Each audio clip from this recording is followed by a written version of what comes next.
પરિવારના સ્વરૂપમાં મળવું, એક લાગણીથી મળવું, આ સૌથી મહત્વની વાત હોય છે.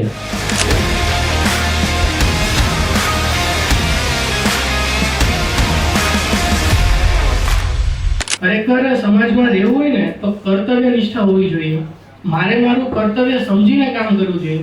મને દુઃખ આવતા, તકલીફ આવતા, જે ન બોલાવતા મારી સાથે ઊભો રહે ને એ સમાજ. એમ કે આવા સમાજનો આધાર કોણ?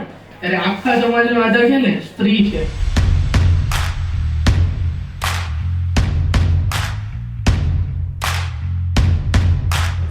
તો અને મસાલાની અંદર તો કઈ એવું આપણને ફાયદો છે નહીં, બોડીમાં નાખીએ છે પણ ઘણું બધું નુકસાનકારક છે. તો આપણે દરેક ચોથાણી પરિવારને વિનંતી છે કે શક્ય હોય તો આપણે વ્યસન બંધ કરીએ તો વધારે સારું છે.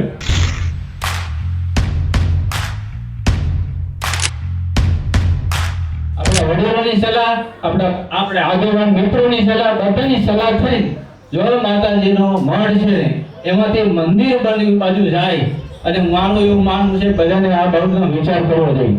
આવડો મોટો પરિવાર હોય, એક એક પાકડીની જરૂર, એક એક પાકડી નાખશું ને તો માતાજીનું મંદિર બનશે. બહુ મોટી વાત નથી. આપણે શિખર બંધ મંદિર નથી બનાવવું, પણ આના બાબતમાં જીવાપર, ભેસાપર, દળવા જેટલા આગેવાનો બાર ગામના છે, ઘણાના નામ લઈ તો ઓછા પડે, પણ બધાની થોડી થોડી નૈતિક અધિકાર, બધાની જવાબદારી બને કે આની ઉપર વિચાર કરે.